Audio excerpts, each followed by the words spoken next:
መካነ ኢየሱስ ይሄንን የመንፈስ ቅዱስ ሙላት መካነ ኢየሱስ ትቀበላለች አትቀበልም? በነገራችን ላይ እንመልስለት። ይሄን የእምነት መግለጫ የማይቀበል የወንጌል አማኝ የለም። ሰሙዬ አንዴ ምንም የማታውቀውን አትቀባጥር። አቀባጥር ማስረጃ የጠየኩህ አሁን ያነበብከውን አይደለም። እሱማ የሙሉ ወንጌል መግለጫ ነው። ግን አንድ ሰው መንፈስ ቅዱስን በተሞላና በመንፈስ ቅዱስ በተጠመቀ ጊዜ በልሳን የግድ መጸለይ አለበት። አንድ ሰው መንፈስ ቅዱስ በተሞላ እናምናለን ማለት እኮ ግዴታ ነው። እናምናለን ማለት ግዴታ ነው። አይደለም። እምነት ምንድን ነው? የራሳቸው አንድ ሰው ካላመነ ግዴታ ውስጥ አይገባም። ያምናሉ። ግን ይሄንን ያልተቀበለ ሰው በመንፈስ ቅዱስ ሲሞላና ሲጠመቅ በልሳን ካልጸለየ ክርስቲያን አይደለም ወይ አማኝ አይደለም የሚል እምነት ግን የላቸውም። ማስረጃ እናምናለን ይላል እኮ ዘጠኝ ላይ እሱማ የእነሱ እምነት ነው። በአማኝ ሕይወት ይላል እኮ አማኙ በመንፈስ ቅዱስ ካልተሞላ ከእግዚአብሔር ዘንድ አይደለም ብላ ታምናለች። ብራዘር ከተሞላ ነው የሚያምኑት። አምጣልኝ። ስለዚህ እርስ በርሳችሁ ትጋጫላችሁ። እሺ ሚውት አድርግ። በቃ ጥያቄህን ጠይቀሃል። መጀመሪያ አስታርቅልኝ መካነ ኢየሱስን ሉትራንንና እንዲሁም ቃልዮትን በዚህኛው ታስማማ። እሺ ሚውት አድርግ። እሺ ቴንክ ዩ። እሺ አሁን ሙሉ ወንጌል ፔንቴኮስታል ስለሆነች ቤዚካሊ ፔንቴኮስታል ትራዲሽን ስለምትከተል ሃይ ቪው ኦፍ የመንፈስ ቅዱስ ስጦታዎችና ልምምዶችን ትቀበላለች ማለት። ያ ማለት ሌሎች አይቀበሉም ማለት አይደለም። ፓርቲኩላርሊ ግን ልሳንን በተመለከተ ከሆነ አንድ ሰው መንፈስ ቅዱስን በተሞላና በተጠመቀ ጊዜ ልክ ነው፣ በልሳን ሊናገር ይችላል። በልሳን ይናገራል ብለን እናምናለን። መንፈስ ቅዱስ በዛ መልኩ ራሱ ሊገልጥ ይችላል ብለን እናምናለን ትላለች። ያ ማለት ግን ሁሉም አማኝ በየትኛውም ዓለም ያለ አማኝ መንፈስ ቅዱስን በሚሞላና በሚጠመቅበት ጊዜ በልሳን ካልጸለየ አማኝ እንደሆነ መንፈስ ቅዱስን እንዳልተሞላ። ቆይ አልጨረስኩም። ብራዘር አሁን ከአቅሜ በላይ እየሆንኩ ነው። አሌክስ በማስረጃ መላበለኝ ምንድን ነው? አሌክስ መላ የሚልህ መረጃ አልጠልኛ። እኔ መረጃ መጣሁ። አልጨረስኩም። የመካነ ኢየሱስ ልቀጥል ነው። አልጨረስኩም። እሺ መካነ ኢየሱስ ልቀጥል። ግን ይኸኛው በመንፈስ ቅዱስ መሞላት የሙሉ ወንጌል የእምነት መግለጫ ነው ብለህ እመን። መጀመሪያ እመንልኝ። ቆይ ሚውት አድርግ ደሜ አደርግልሃለሁ። ግን እመን መጀመሪያ የእምነት መግለጫ እንደሆነ እመን። በነገራችን ላይ ጽሁፉ እኮ እሱ እንደሚያወራው አይደለም የሚለው ሰምተው አዳምጠኸው። እኔ አሁን ጽሁፉን ብቻ ሳይሆን የምናገረው በትክክል ሙሉ ወንጌልን መካኒስ የሚያምኑትን ነገር ነው። ጽሁፉ እንደዛ አይደለም የሚለው እሱ የሚያወራውና ተቃራኒ ነው እኮ። ምንም ያንብብ እሱ። ግን የሙሉ ወንጌልን አቋምና የመካነ ኢየሱስን አቋም እኔ በደንብ ስለማውቀው ካስፈለገ እኔ ሃርድ ኮፒ ማስረጃ እጄ ላይ ስላለ ካሜራ አብርቼ ማሳየት ይችላሉ። ግን በደንብ ስለማውቀው ጥያቄ ስለጠየቀ ፕሮፐርሊ ኤክስፕሌን ላድርግልህ። ወደ ሙሉ ወንጌል ስንመጣ ቅድም የነገርኩ ነው። በቃ አንድ ሰው ልክ ነው መንፈስ ቅዱስ ሲሞላ ሲጠመቅ በልሳን ሊጸልይ ይችላል ብላ ታምናለች። ያን አጥብቀው ይፈልጋሉ። ይሄ ሙሉ ወንጌል ብቻ ሳይሆን ሁሉም ቤተክርስቲያን በአሁኑ ሰዓት አዲስ አበባ ውስጥ ያለ ቤተክርስቲያን፣ ኢትዮጵያ ውስጥ ያለ ቤተክርስቲያን የመንፈስ ቅዱስ ስጦታዎች አጥብቆ ወደ መፈለግ አዝማሚያ መጥቷል። ኢንክሉዲንግ መካነ ኢየሱስ ማለት መካነ ኢየሱስ ኦፊሻሊ እዚህ ያሉ ሉትራን መጠየቅ ትችላለህ። ካሪዝማቲክ ሉትራን ሆናለች። ኦፊሻሊ በዶክመንቶቻቸው ካሪዝማቲክ ሉትራን። ማስረጃ አምጣልኝ አባቢ፣ ማስረጃ አምጣልኝ። ካሪዝማቲክ መሆኗን ከሉትራኒዝም ሞታ ካሪዝማቲክ መሆኗን ማስረጃ አምጣልኝ። የራሷ የእምነት መግለጫ የሆነውን እንደዚሁ አቤት ደሜ አሁን ጥያቄና መልሱ እንትን አካሄዱ ተበላሽተዋል። አንተ ጥያቄ ጠይቃለህ፣ እምነታችን የነበረው ከዛ ደግሞ ኤቢ ይመልስልሃል ወይ አንድ ሰው ይመልስልሃል አንተ ጥያቄ። ከዛ ጥያቄ ካልተመለሰልህ መጨረሻ ላይ አይ አልተመለሰልኝም ትላለህ። ከተመለሰልህ ደግሞ አይ ተመልሶልኛል ታንኪዩ ትላለህ። አሁን ማስረጃ ምናምን ከሆነ እንደሱ ከሆነ ያው ጭቅጭቅ ነው የፈለከው፣ ክርክር ነው። እንደሱ ከሆነ እኔ ደግሞ ከፍትና አሁን እዚህ ጋር ቪዲዮዎችን አስምጥቼ አጣልዝልሃለሁ ማለት ነው እነ ዶክተር ዘበነን እርስ በርስ። ከዛ እሱን መልስ ትመልሳለህ። እንደዛ ከሆነ የምትፈልገው ማለት ነው።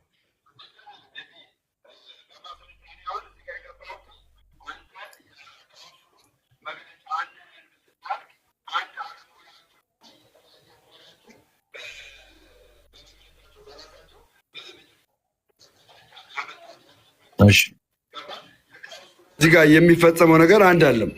እሺ አሁን ካውንስሉ ብቻ ነገር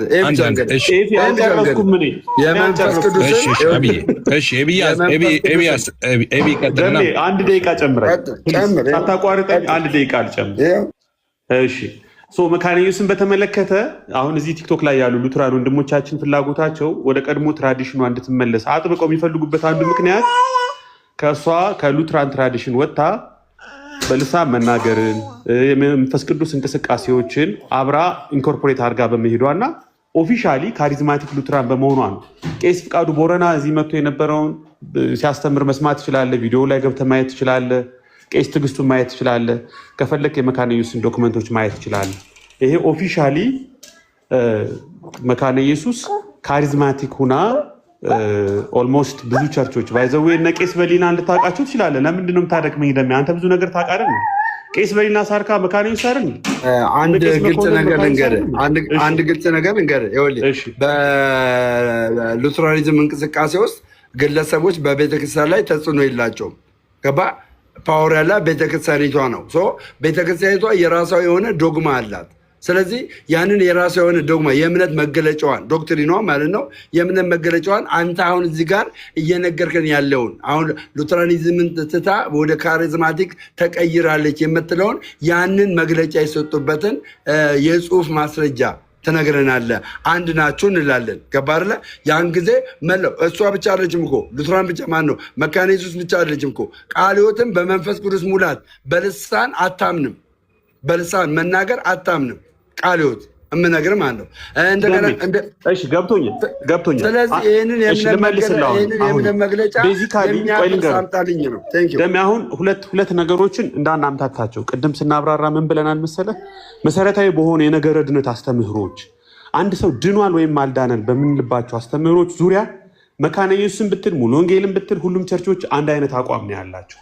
ነገር ግን ልምምድን የሚመለከቱ አሰራርን የሚመለከቱ አስተዳደራዊ ነገሮች የሚመለከቱ ነገሮችን ግን ልዩነቶች አሉ። ሊደርሽፕን የሚመለከት መንፈሳዊ እንቅስቃሴዎችን ልምምዶች የሚመለከት ልዩነቶች አሉ። ይሄ እኮ ምንም ችግር የለውም። በፕሮብለም ምንድን ነው? መካነ ኢየሱስ ሙሉ ወንጌልን አልዳናችሁም ትላለች ካልከኝ እሺ ማስረጃ እስኪ። እኔ እንደዛ አላልኩም። ነገረ ድነትን ካሰብን ነው የምልህ። የአንደኛ ቆሮንቶስ ምዕራፍ 12 ከቁጥር 4 እስከ 11 ያለውን ሀሳብ አይደለም እዚህ ጋር እያወራሁ ያለሁት እኔ በቤተ ክርስቲያኒቷ ዘንድ እርግጥ ነው። አንደኛ ቆሮንቶስ ምዕራፍ 12 ላይ የመንፈስ ቅዱስ ከጸጋ ስጦታዎች ውስጥ አንዱ ልሳን መናገር ነው። ይሄንን ደግሞ ሙሉ ወንጌል ቤተ ክርስቲያን ዶክትሪን አድርገዋለች፣ የእምነት መግለጫ አድርገዋለች፣ አካተዋለች። አንድ አማኝ በመንፈስ ቅዱስ የማይጸልይ ከሆነ ልሳን የማይናገር ከሆነ መድረክ ራሱ ማገልገል አይችልም እያልኩ ነው። መድረክ ራሱ ማገልገል አይችልም እያልኩ ነው። ስለዚህ ሉትራኖችና መካኒስቶች እንደገናም ደግሞ ቃለ ሕይወቶች እንደዚህ እንደ ሙሉ ወንጌል አይነት አካሄድ እየሄዱ ነው ወይ? ይሄ ዶክትሪን አላቸው ወይ? በማስረጃ ታሳየኛል። ቅድም ኤፍሬም እንዳሳየን አለምዛ ማስረጃ ማታሳይ ከሆነ ከኤፍሬም ጋር ልቀጥል ፕሊዝ። እሺ፣ አሁን ወደ ማስረጃው ከመሄዳችን በፊት እኔ እናንተ እኮ ያልተግባባንበት ነጥብ ትንሽ ክሊር አድርግልህ። በመጀመሪያ እያልኩ ያለሁት አንተ እያወራኸኝ ያለኸው ቤዚክ በሆነ የነገረ ድነት አስተምህሮ አይደለም። ይሄ በቃ መንፈስ ቅዱስን በተመለከተ በተለይም በልሳን መናገርን በተመለከተ በፕሮቴስታንቱ ትራዲሽን ውስጥ ልዩነቶች አሉ።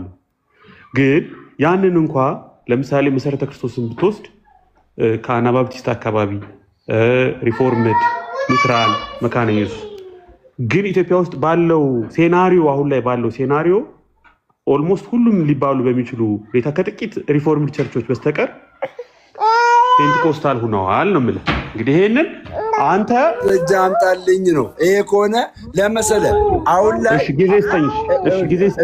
አሁን ላይ አሁን ነው እኮ የምልህ። አሁን ወደ ቀጣዩ ሂዱና ላፕቶፕ ይከፍታለሁ። ችግር የለም። አሁን ላይ እኮ ነው የምልህ። አሁን ላይ አውራ 3 ደቂቃ አሁን ላይ አንተ የምትለው ነገር እንደማይሆን በተለይ ደግሞ የኤፌሶን ምዕራፍ 4 ቁጥር 11ን መሰረተ ክርስቶስ እንደማትቀበለው ነው የምነግርህ። መሰረተ ክርስቶስ አሁን ላይ አይደለም የመንፈስ ቅዱስ የጸጋን ስጦታ ልሳን ይቅርና ማስረጃ አለ። ኦኬ መሰረተ ክርስቶስ ላይ የነቢያትን ሹመት ሹማለች።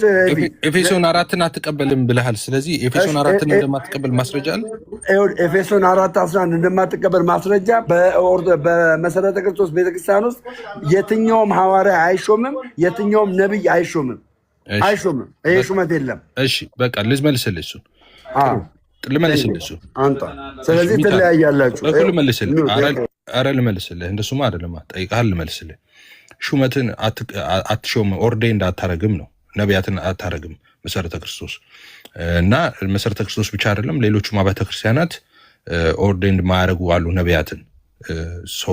ስለዚህ አትቀበልም። እሷ ውሸት ትቀበላለች። ኢትዮጵያ ውስጥ ነቢያትን የማይቀበል ቤተክርስቲያን የለም። ሐዋርያትን የማይቀበል ቤተክርስቲያን የለም። ያ ማለት ሰዎቹ የግድ በአጥቢያቸው ላይ ሾማሉ ማለት አይደለም። እነዚህ ስጦታዎች ለቤተ ክርስቲያን የተሰጡ ስጦታዎች ናቸው። አንደኛ ቆሮንቶስ ምዕራፍ 12 ላይ ሐዋርያ ቅዱስ ጳውሎስ አንደኛ ቆሮንቶስ ምዕራፍ 14ም በዝርዝር ያስቀምጣል እነዚህን ሹመቶች። ያ ማለት በእያንዳንዱ አጥቢያና በእያንዳንዱ ዲኖሚኔሽን ውስጥ እነዚህ ኦፊሶች የግድ መገኘት አለባቸው ማለት አይደለም። ለቤተ ክርስቲያን ተሰጥተዋል ካለ ለቤተ ክርስቲያን ተሰጥተዋል። እኛ አንድ ቤተ ክርስቲያን ነን። ክርስቶስ ራስ እኛ ብልቶች ሆነን የተጋጠምንበት አንድ ቤተ ክርስቲያን ነው ያለው። ሙሉ ወንጌል ካለ ቃለ ሕይወት አለ፣ መካነ ኢየሱስ አለ ማለት ነው። መሰረተ ክርስቶስ ካለ የሆነና የሆነ የሚባል ስም ያለው ያን ቤተክርስቲያን አለው ማለት ነው። ኦኬ ይሄ ለቤተክርስቲያን የተሰጠ ነው። ቤተክርስቲያን የምንለው እኛ እንጦጦ ኮልፌና ቃሊቲ ያልን የሸነሸነውን ሎካል አይደለም። ቤተክርስቲያን የምንለው ያቺ አንዲቷ ዩኒቨርሳሊቷ ቤተክርስቲያን ውስጥ አለ። ኢየሱስ ለምሳሌ ማርቆስ 16:17 ላይ ታውቃላችሁ፣ ያመነ የተጠመቀ ይድናል ያላመነ ግን ይፈረድበታል ከሚለው ቀጥሎ ያመኑትን እነዚህ ምልክቶች ይከተሏቸዋል ብሎ ይዘረዘረው አለ። ኦኬ እነዛ ዝርዝሮች ሀሳብ አለ። ያው እናንተ ቤት በእናንተ ሃይማኖት እነሱ ተቀባይነት ባይኖራቸውም እኛ ቤት የኢየሱስ ትምህርት ስለሆነ ተቀባይነት አለው። ኢየሱስ ያስተማረው እናንተ ቤት የለም ጨርሶም አትቀበሏቸውም። እንደሱ አይነት ነገርም አይታወቅም። ግን ኢየሱስ ምንድን ነው ያለው? ማርቆስ 16:17 ላይ ያመኑትን ምልክቶች እነዚህ ምልክቶች ይከተሏቸዋል ያመኑትን አለና በስሜ አጋንንት ያወጣሉ፣ በአዲስ ቋንቋ ይናገራሉ፣ እባቦችን ይዛሉ፣ የሚገድል ነገር ቢጠጡ አይጎዳቸውም፣ እጃቸውን በደዌ ላይ ይጭናሉ እነርሱም ይድናሉ እያለ ይናገራል።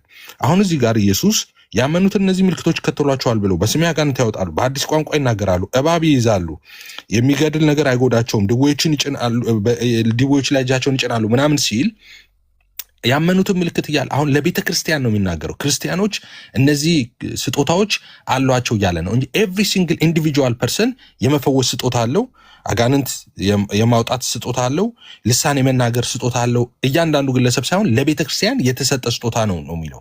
ኦኬ ያ ማለት ሐዋርያ ቅዱስ ጳውሎስ ቅድም ባልኩ ላይ አንደኛ ቆሮንቶስ ምዕራፍ 12 ላይ ሲናገር ሁሉ ሐዋርያት ናቸው ነው ይላል። በግልጽ ነው ሐዋርያ ቅዱስ ጳውሎስ የሚያስቀምጠው ማለት ነው። ሁሉ ሐዋርያ ናቸው እያለ ይጠይቃል። ሁሉስ ነቢያት ናቸው እያለ ይጠይቃል። ኦኬ ሁሉስ ልሳን ይናገራሉ እያለ ይጠይቃል። መልሱ ምንድን ነው? አንድ ደቂቃ እያለ ይጠይቃል። አንደኛ ቆሮንቶስ ምዕራፍ 12:29 ነው ማነሳው ማለት ነው። ሁሉ አስተማሪው ነው፣ ሁሉ ታምራት ይሰራል፣ ሁሉ የመፈወስ ስጦታ አለው እያለ ይናገራል። ያ ማለት ምን ማለት ነው? ኤምኬሲ የግድ መሾም አለባት ነቢያት የሚባል ነገር ኬት እንዳመጣው አላውቅም። ወይ ደግሞ እንትን የምትባል ቤተክርስቲያን የግድ መሾም አለባት የሚለው ኬት እንዳመጣው አላውቅም። ይቀበላሉ። አዎ አገልጋይ እየጋበዙ ነቢያትን ይገለገሉ አይደለም እንዴ? እነዚህ አብያተ ክርስቲያናት ነቢያት የተከለከለበት ቤት አለ እንዴ? እየዞሩ እያገለገሉ አይደለም እንዴ? በሁሉም ቤት ግን አንዱ ቸርች ማለት ልመልስልህ። ኦኬ ቴንክ ዩ አመሰግናለሁ። አሁንም ቢሆን ግልጽ አድርጌ እንዳስቀምጥ የምፈልገው ነገር ምን አለ መሰለህ? በእናንተ በፕሮቴስታንት ቤተ እምነት ውስጥ የአንደኛ ቆሮንቶስ ምዕራፍ 12 ከቁጥር 4 ጀምሮ ያለውን አገልግሎት ገባ አስተማሪው ሊገለጥበት ይችላል፣ መጋቢው ሊገለጥበት ይችላል። እኔ የመንፈስ ቅዱስ ስጦታን አለም እኔ ማወራቅ ይሄኛውን ኦርደር የምትደረገውን የኤፌሶን ምርኮን ማረከ ለቤተ ክርስቲያንም ስጦታን ሰጠ። አንዳንዶችን ነው የሚለው ነቢያት፣ ሐዋርያት፣ አንዳንዶችን ነቢያት፣ አንዳንዶችን መጋቢያን፣ አንዳንዶችን ወንጌላውያን፣ አንዳንዶችን አስተማሪ አድርጎ ሾማቸው ይላል።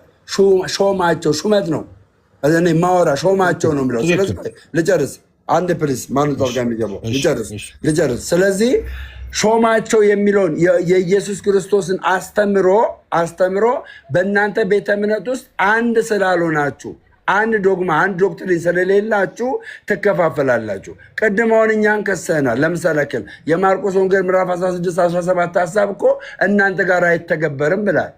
እግዚአብሔር ይመስገን እኛ ጋር ማርያምን ነው የምልህ፣ ማርያምን በኩራት ነው የምናገረው። አጋንንት በጣም በሚያስገርም ሁኔታ ሲጮ እያየን ነው። ሲጮ አጋንን አንዳንዶች መርዝ እየጠጡ እግዚአብሔር ሲያተርፋቸው እያየን ነው። አንዳንዶች እባብ ጨብጠው ብዙ ታምራት ሲሆን እያየን ነው። ይህ አሁን ምንም አያከራክርም። ታምራት የሆነን ነገር ገብቷል በጽሁፍ ተደርጎ ምናምን የተቀመጠ ሊኖር ይችላል። ከዛ ባሻገር ግን እያንዳንዱ ሰው ደምሮ ላይ ሀፕን ያደረገ ነገር አለ። አሁን ኦርቶዶክስ ከሆነ በኋላ ምን ታምራት፣ ያ ታምራት ከእግዚአብሔር ያገኘው ታምራት ነው። ከምን የተነሳ? ከማርቆስ ወንጌል ምዕራፍ 16 17 የተነሳ። እኔ ግን በዶክትሪን አሁን የምናወራው በምንድን ነው? በዶክትሪን አንድንን ስላልክ አንድ ስላልሆናችሁ በዶክትሪን ስለምትለያዩ አሁንም ይሄ ነገር ፕሩፍ እየተደረገ ስለሆነ ስለምናየው እዚህ ኢትዮጵያ ውስጥ ነው ያለሁት እኔ ስለማይ ይህንን ነገር መዋሸት ለምን አስፈለገ? አሁንም አንድ አይደላችሁ። እኔ የሚገባው እኔ የሚቀጥለው ቆይ ከዛ አንድ አይደላችሁም። ሶዛት አንድ ስላልሆናችሁ የካውንስሉን መግለጫ አምጥተ የቤተ ክርስቲያኒቱን አሁን ላይ ምድር ላይ እየተተገበረ ያለውን ነገር እኛ እያየን የካውንስሉ መግለጫ በትናገር ውሸት ነው እያልኩ ነው። ኤፍዬ ቴንክ ዩ አመሰግናለሁ። ወደ መጽሐፍ ቅዱስ ላይ አይቀበሉም ማልክና ለምሳሌ መካነ ኢየሱስ ለምሳሌ ኤምኬሲ ብለህ እንደዚህ የተለያዩ ዲኖሚኔሽን ጠራና እንትና አትቀበልም እንትን ትቀበላለች። ቤተክርስቲያን የሚለውን ኮንሰፕት መጀመሪያ መረዳት አለብን። ቤተክርስቲያን ማለት ምን ማለት ነው? ቤተክርስቲያን ማለት ኦኬ ይሄ ሎካልና ዩኒቨርሳል የሚባለው ኮንሴፕት መጀመሪያ ልትረዳ ይገባል።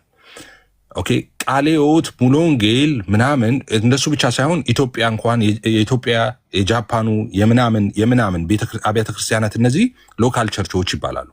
ዩኒቨርሳል ቸርች የሚባል አለ። ዩኒቨርሳል ቸርች ማለት ምን ማለት ነው? ክርስቶስ ራስ የሆነበት እኛ ብልቶች ሆነን የተጋጠምንበት የአካል ማለት ነው። ይሄ ጃፓናዊ፣ ጣሊያናዊ፣ ጥቁሩ፣ ነጩ ምኑ እምነት፣ ዘር፣ ቀለም ምናምን የሚወስነው አይደለም። በክርስቶስ ደም ታጥበው የተዋጁ ሰዎች ሁሉ ስብስብ ያቺ አንዷ ዓለም አቀፋዊቷ ቤተክርስቲያን ማለት ዩኒቨርሳል ቤተክርስቲያን አለች።